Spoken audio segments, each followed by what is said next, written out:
Evelyn Chase had spent $100 million to stay alive. The finest specialists on the planet had reviewed her case. The most expensive experimental protocols in the world had been administered in a private suite on the 14th floor of her own building. And still, month after month, she grew weaker. Her hands trembled when no one was watching. Her vision blurred on mornings when the treatment should have been helping. Not one person in her army of credentialed, well-compensated experts stopped to ask why she was getting worse instead of better. Only one man noticed. He was pushing a mop cart down the hallway when he saw her hands resting on the armrest of the infusion chair, and what he saw changed everything. Isaac Calloway left his apartment at 5:45 every morning. He made 2 scrambled eggs, packed a thermos of black coffee, and walked his 7-year-old daughter Grace 3 blocks to the Maple Street Early Learning Center before doubling back to the subway. It was a routine worn smooth by repetition, and he moved through it with the quiet efficiency of a man who had learned not to waste anything. Not time, not energy, not hope. Grace always tucked something into his jacket pocket before he left for work. Most mornings it was a folded drawing. This particular Tuesday, she pressed a square of paper into his hand at the drop-off gate and said, without looking up from her backpack buckle, "It's you fixing people, Ba." He unfolded it on the train. A crayon figure in gray clothes, holding what appeared to be both a wrench and a stethoscope, standing next to a tall building with many windows. He folded it carefully and slid it into his breast pocket, over his heart. The 14th floor of Nexavance Corporation did not look like a place where someone went to work a janitorial shift.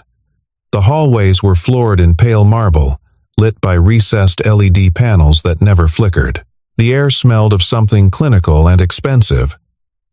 The specific scent of a facility maintained not for function but for the suggestion of safety. Isaac had been assigned here 9 months ago after a background check that his supervisor said was more thorough than any the building had run before. They needed someone reliable. Someone whose record was spotless.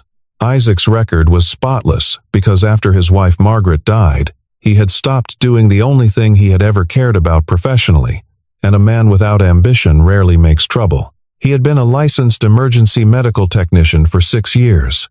He had worked 2 overlapping shifts because Margaret was in graduate school and they needed the income. He had been good at it not in a celebrated way, but in the quiet way that keeps people alive in the back of an ambulance at 2 in the morning.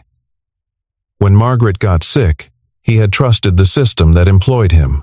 He had trusted the diagnoses, the specialists, the protocols. He had sat in waiting rooms and nodded at explanations he did not fully understand, because the people giving those explanations had degrees on their walls and the gravity of authority in their voices. He had watched his wife deteriorate for 18 months, and when she was gone, he had surrendered his EMT certification renewal without a word and taken the first job that paid a living wage and required nothing from him emotionally. He heard the nurses talking through the supply room doorway on a Wednesday morning 3 weeks into autumn.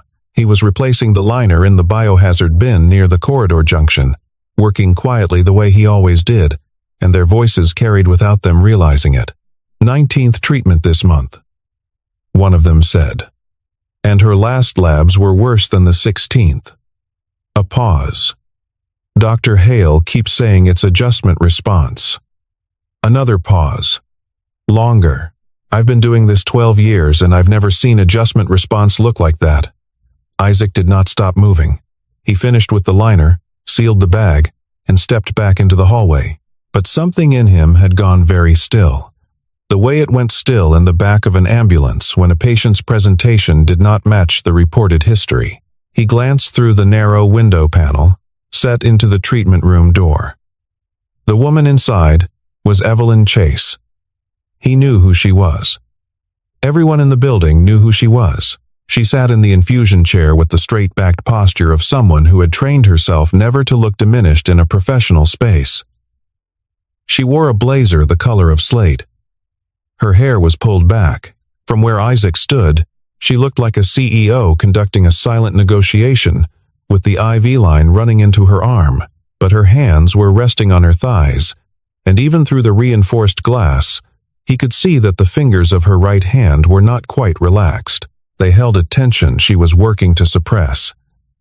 And he saw the way he had always seen things before he taught himself to stop looking the faint white lines across the base of her fingernails. He pushed the cart forward and did not stop. But the image stayed with him. Evelyn Chase had taken over Nexavance Corporation at 24, 2 years after her father was diagnosed with early-onset Parkinson's, and 16 months after he asked her to come home from the medical school where she had completed her second year. She had never finished the degree. She had learned a different curriculum, instead earnings calls, regulatory filings, acquisition strategy, the careful management of a company whose entire value proposition was built on healing people it would never personally meet. She was good at it. She was precise and unsentimental in boardrooms, and the analysts who covered Nexavance had learned not to underestimate the quiet woman at the head of the table. Her father, from the care facility where he lived now, tracked the quarterly earnings from a tablet and always sent her the same message afterward. Your grandfather would have been proud. She had never told him how tired she was. She did not believe in offering information to not be acted upon. She presented the third quarter projections that Thursday morning, without a tremor in her voice. Logan Hargrove, the CFO, sat to her left and took notes with the attentiveness of a man who had learned exactly when to perform diligence. Dr. Dominic Hale sat at the far end of the table in his capacity as the corporation's contracted chief medical advisor, present, as he always was, in the dual role of the man treating the CEO and the man advising the board on health-related expenditures. He was 57, silver-haired, educated at 3 of the most prestigious institutions in the country, and he carried himself with the specific ease of a man who had never once been questioned by someone he considered beneath him. When the meeting ended and the room cleared, Evelyn walked directly to the treatment suite at the end of the 14th floor corridor. Dominic was already there, standing at the preparation counter with a smile she had cataloged long ago, measured, warm, calibrated to communicate confidence without arrogance. The protocol from Zurich, he said, lifting a sealed bag of intravenous solution.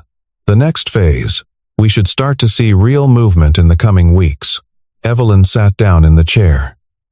She had heard variations of that sentence 19 times.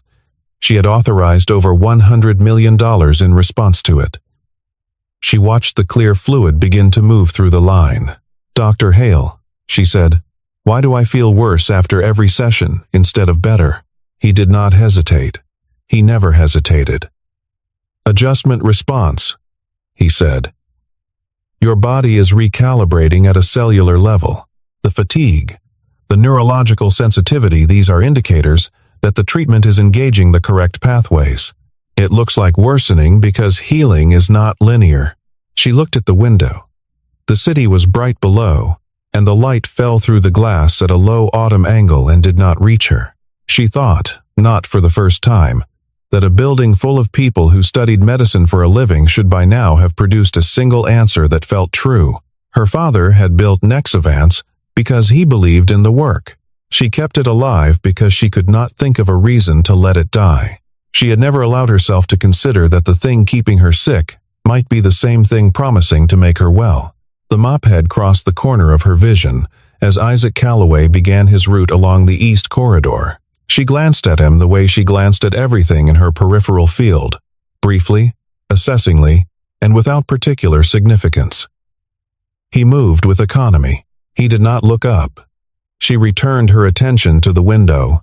Isaac did not look up because he was looking at her hands. He had learned, in 6 years of emergency medicine, that the body tells the truth even when the patient cannot or will not.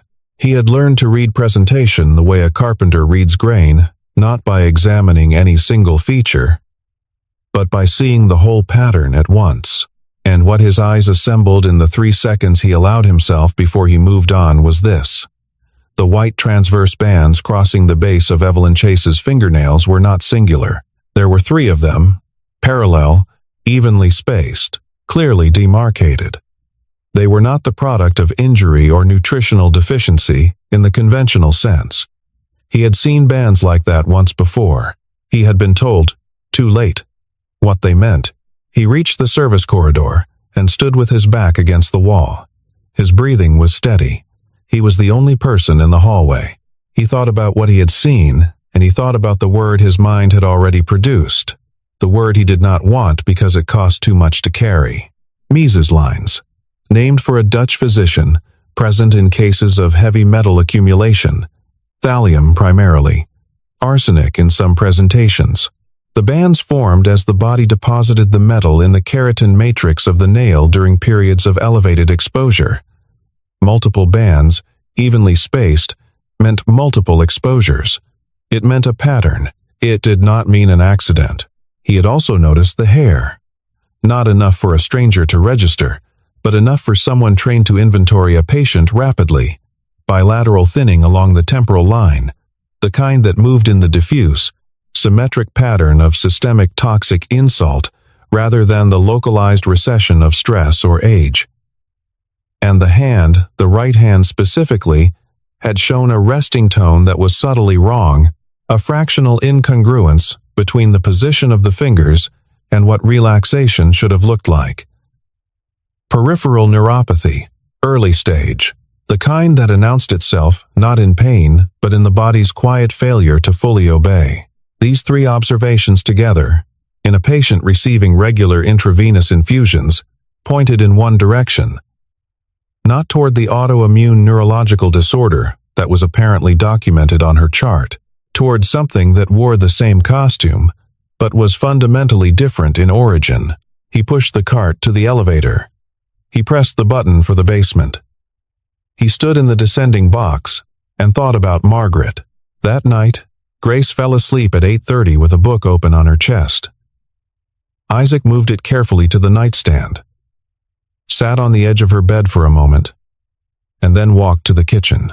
He made no food. He opened the cabinet above the refrigerator and took down a cardboard box he had not opened in 14 months. Inside it, in a manila folder, held shut by a rubber band, were Margaret's medical records. He sat on the kitchen floor with his back against the refrigerator and read through them in order for the third time in 2 years. The diagnoses, the treatment protocols, the lab values that had been explained away by adjustment response, by rare presentations, by the complexity of autoimmune neurological disease. He found the page he had bookmarked with a torn strip of paper towel, the postmortem toxicology addendum, filed 6 weeks after Margaret's death by a pathologist who had never treated her and had no reason to be kind about what he found. Thallium sulfate concentration in hepatic tissue, elevated. Source of exposure, undetermined. Because by then, no one was looking for a source. Because by then, there was no patient left to protect. He called Diana Frost at 11:14. She was, as she almost always was at that hour, still at her desk. She had been the attending internist on Margaret's final admission. She had not ordered the heavy metal screen that might have caught it in time.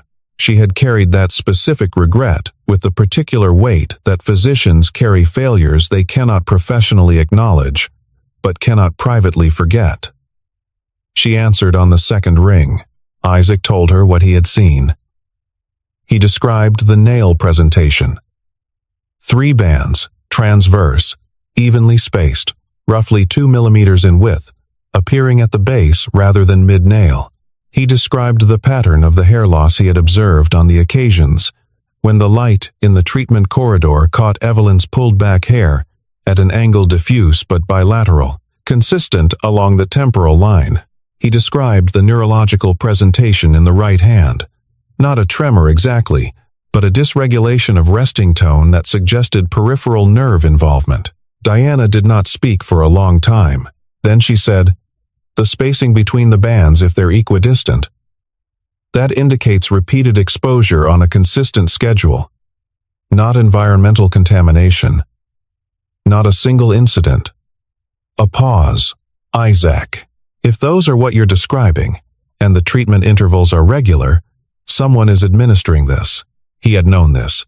He had known it the moment his mind assembled the pattern in the hallway. But hearing it spoken in another person's careful, controlled voice made it real in a way that the silent knowledge had not been. He looked at the treatment schedule he had photographed from the whiteboard in the nurse's station 3 weeks earlier when he was replacing a ceiling panel above it. 19 sessions in 11 months.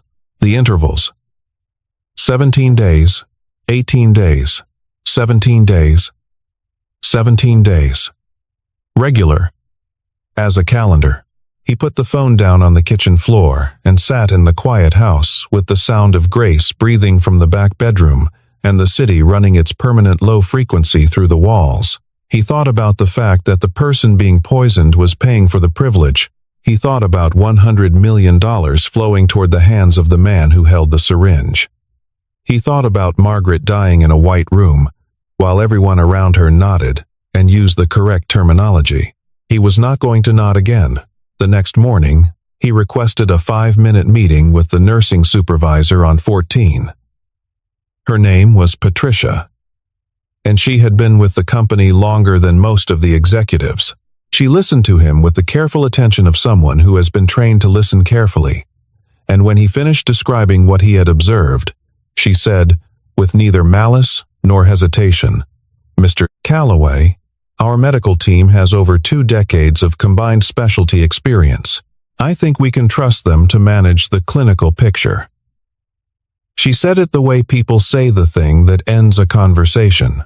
He found Dr. Dominic Hale in the 14th floor corridor at 8:40, moving between rooms with the purposeful stride of a man who had never been late to anything. Isaac said his name once, and Dominic turned.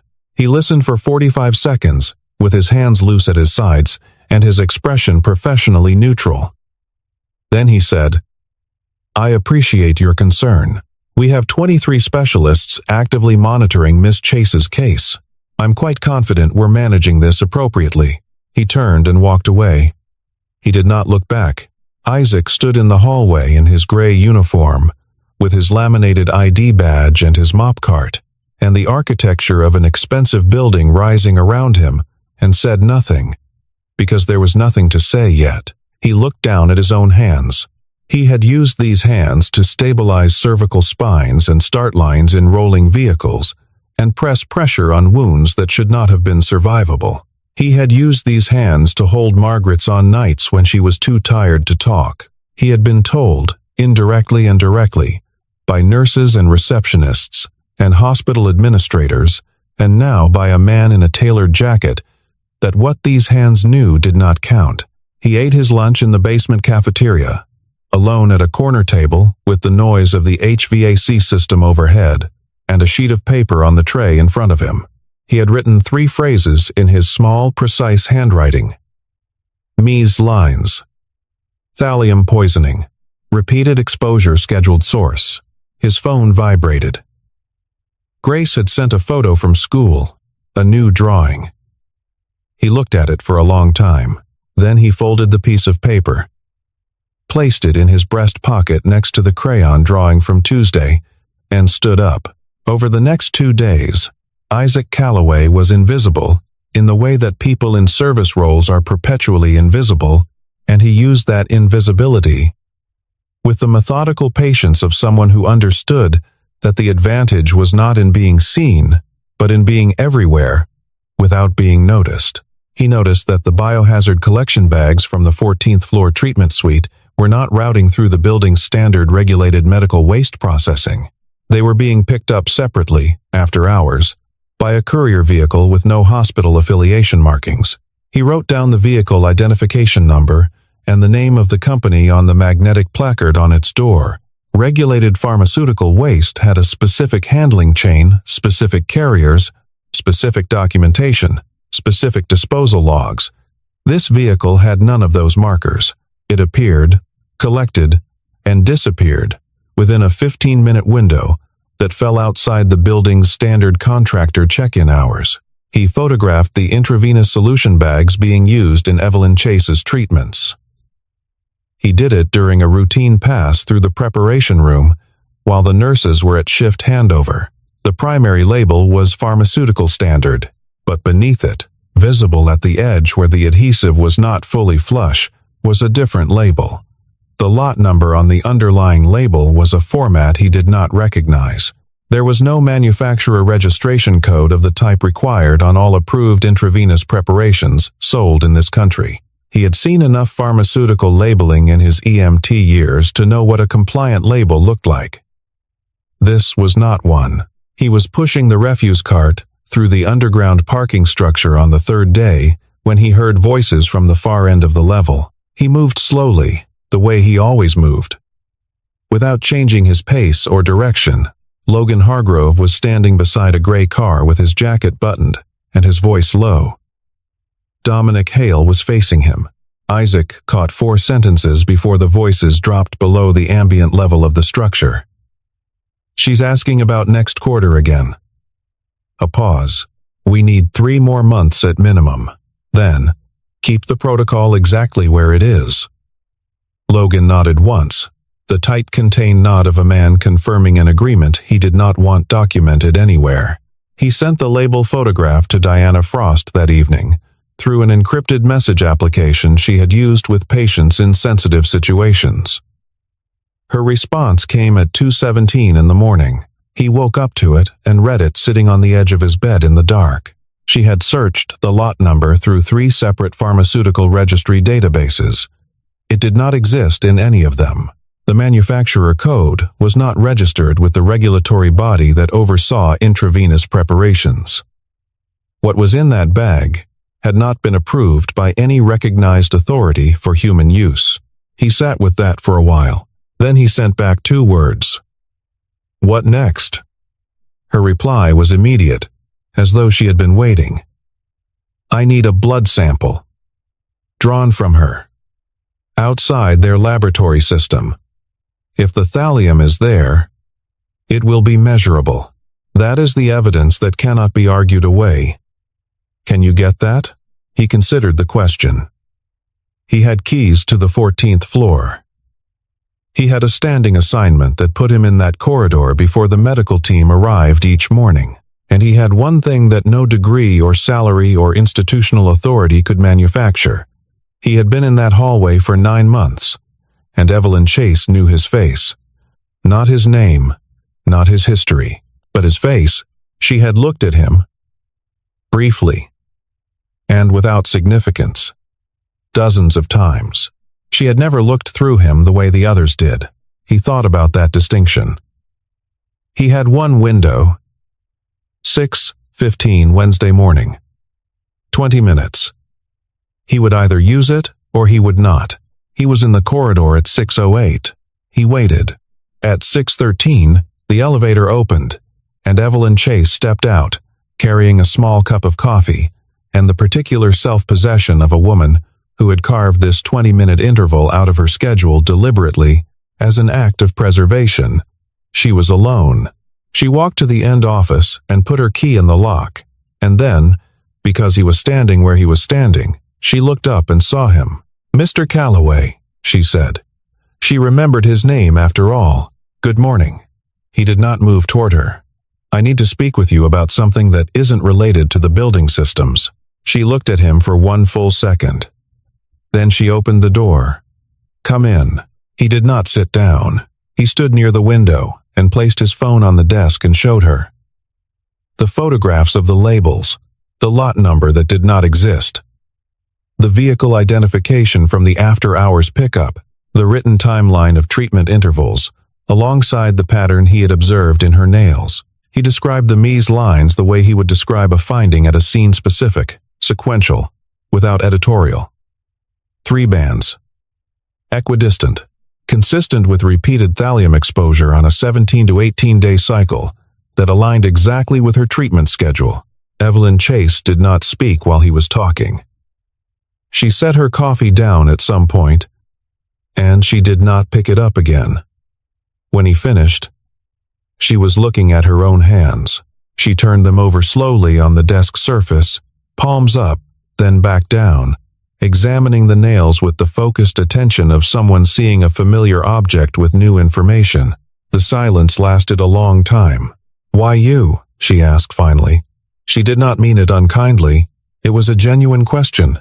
"Because I lost someone," he said, "to the same thing no one asked about early enough." She looked at him, not at his uniform or his badge or the mop cart visible through the open door. At him. "What do you need from me?" she asked. "A blood draw," he said. "Outside their system. There's a physician I trust. She'll run independent analysis. If I'm wrong, you won't hear from me again about any of this." Evelyn stood. She crossed to her desk and opened the lower left drawer and removed a sealed clinical kit tourniquet, needle, collection tubes, alcohol swabs. It was a physician-grade kit, the kind that medical students kept. She set it on the desk and said, "I spent 2 years in medical school before my father's diagnosis. I kept this because I never fully trusted the idea that I should be completely dependent on someone else for basic clinical procedure." She paused. "I've been asking myself the same question you're asking since month 8. She drew the sample herself, steady-handed and efficient, the clinical education still resident in her muscle memory. Isaac labeled the tubes the way Diana had instructed. He was out of the office by 6:32. The hallway was empty. No one had seen him enter. No one saw him leave. Diana received the samples before noon. She ran the thallium serum assay twice. The value was the same, both times. 37 micrograms per liter. The normal upper threshold for occupational exposure was 2. The value in Evelyn's blood was not the result of a single contamination event or an accidental environmental source. It was the product of sustained, regular, deliberate administration of a compound that had no business being in any intravenous formulation. Diana then analyzed the solution from the photographed bag, using a portable spectrometry unit she kept in her private practice for field toxicology consultation. She found thallium acetate at a concentration sufficient to produce the neurological and systemic presentation Evelyn had been experiencing. It was soluble, colorless, and odorless. It could be introduced into a clear IV solution with no visible change to the fluid. It would produce symptoms indistinguishable from the autoimmune neurological disorder Dominic Hale had been treating for the past 11 months. The feedback loop was complete, and the logic of it was cold and plain. Keep the patient sick enough to need treatment, well enough to keep paying for it. $100 million in 11 months, with the promise of more if the protocol required extending into the next fiscal year, which the protocol always would. Evelyn received the full toxicology report at 11:40 that night. She read it twice, alone in her office, in the same chair where she had sat through 19 infusions of the thing making her ill. She did not cry. She walked to the private bathroom adjacent to her office and stood at the mirror for a long moment. Her hair had thinned at the temples. There were shadows under her eyes that had not been there 2 years ago. She looked at herself with the unsparing clarity of a person who has just been handed the truth after a long period of careful untruth. She thought about her father's message after every earnings call, the pride in it, the trust.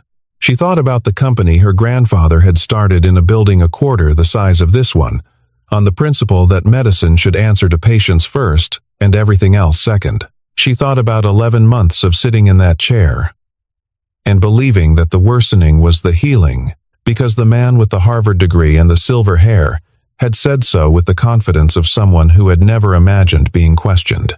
And then she straightened her shoulders and went back to her desk and picked up her phone. And she called her private legal counsel. And she called her head of internal security, and she asked both of them to come in early on Monday.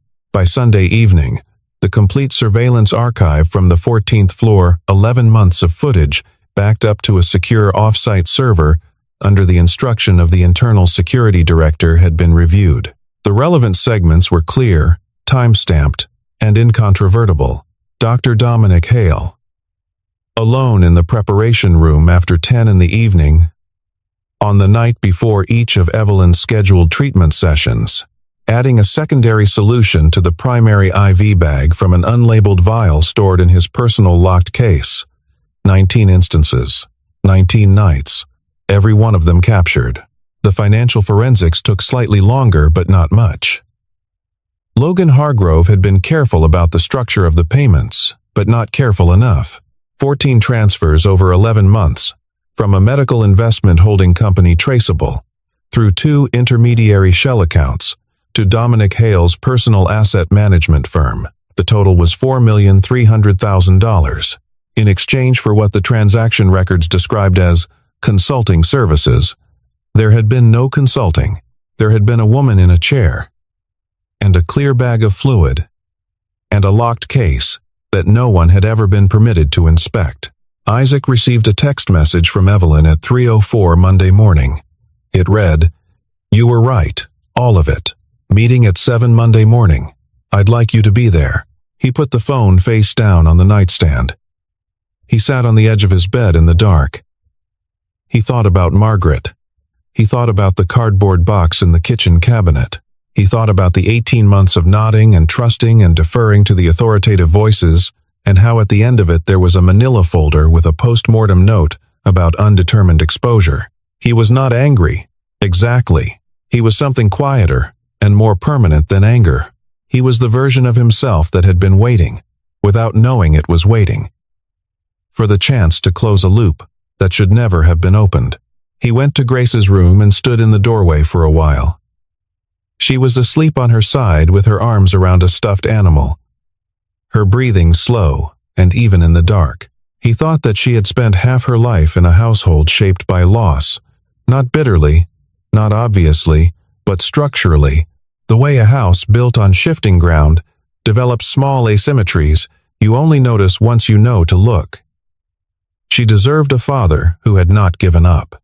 He thought he might finally be that. The Monday meeting convened at 7 on the dot. The boardroom on the 15th floor held a full roster of directors, the corporation's external legal team, 2 members of the company's internal security division, and 2 plainclothes investigators from a firm retained over the weekend.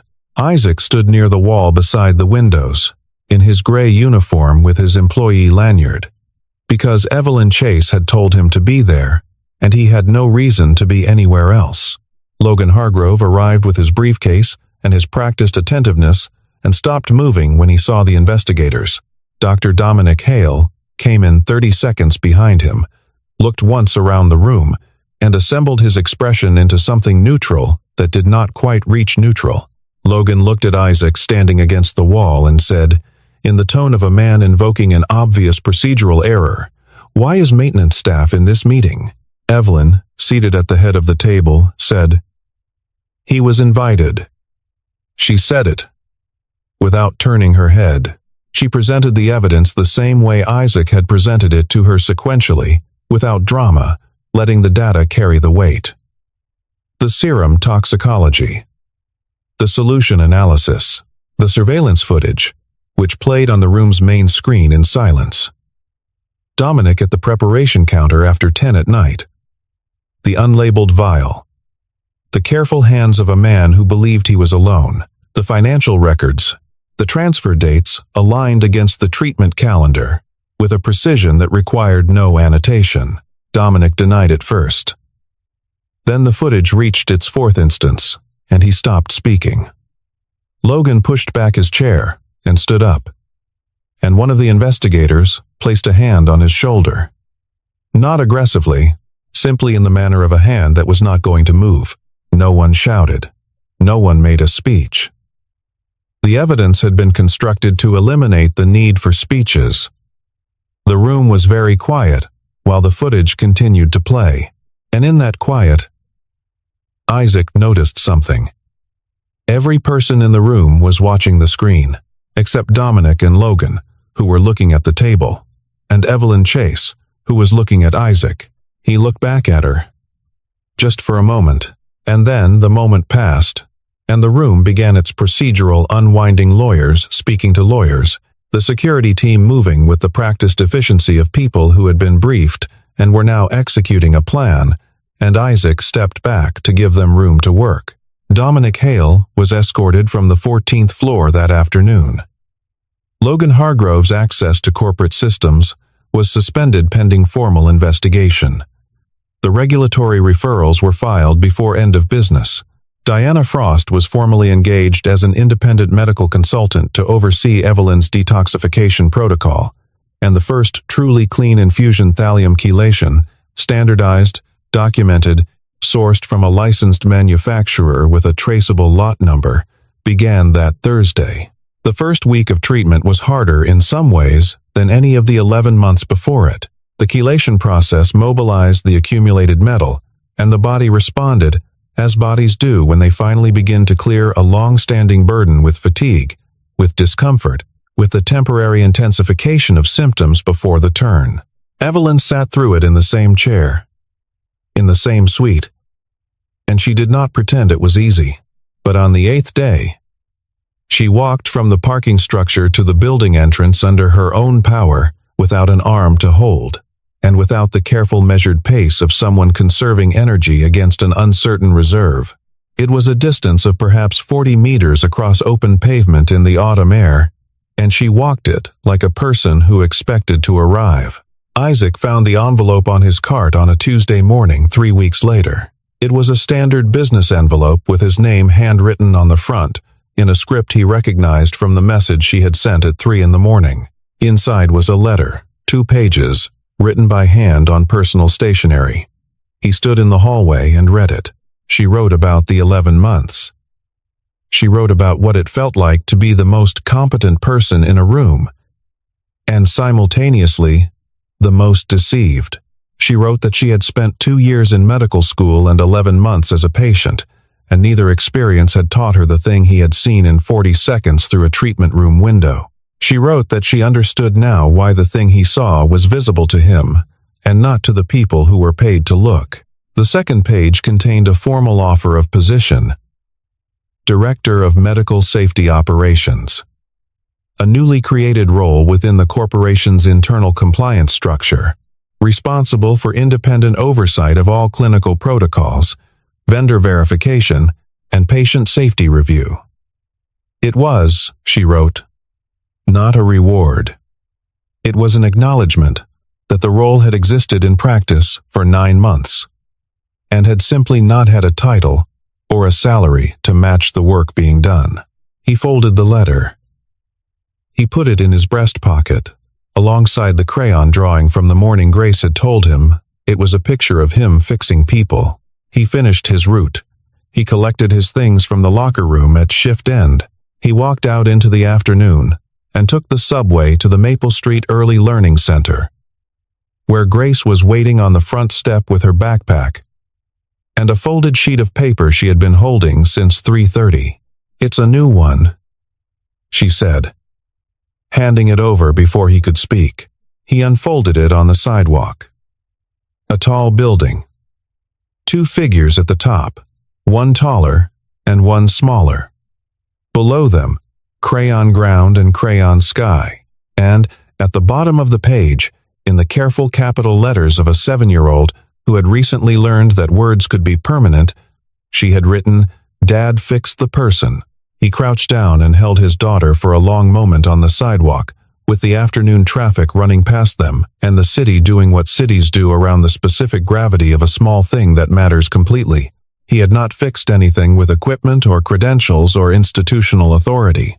He had fixed it with the only tool that had never failed him, even in the years when he tried to put it down. The refusal to look away from a pattern that the body was telling the truth about, in a language that cost nothing to learn and everything to ignore. He stood up. He took Grace's hand. They walked toward the subway entrance together, and the afternoon light fell across the sidewalk in long straight lines, and for the first time in a very long time, he did not feel like a man walking in the wrong direction. $100 million had not answered the question. One man with a mop cart and a grief he had never finished carrying had asked it instead. And in the asking, in the willingness to see what was plainly visible, and say plainly what he saw, he had done the thing that the money never could. He had arrived in time,